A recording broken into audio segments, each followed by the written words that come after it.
Okay, we are now at Taipei Main train station, and our friend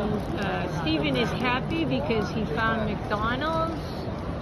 and it's a really beautiful train station. They don't have a lot of sitting facilities, but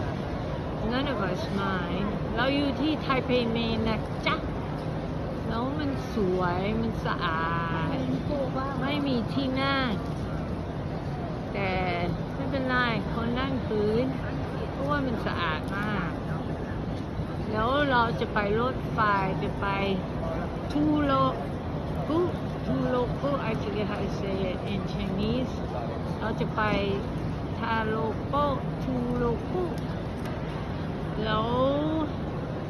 เดี๋ยวนี้แปลกับฉันจะออกไปข้างนอกจะแปลไปไหนก็ไม่รู้ไม่เห็นแปลที่นี่ก็สวยมากแล้วปูไปไหน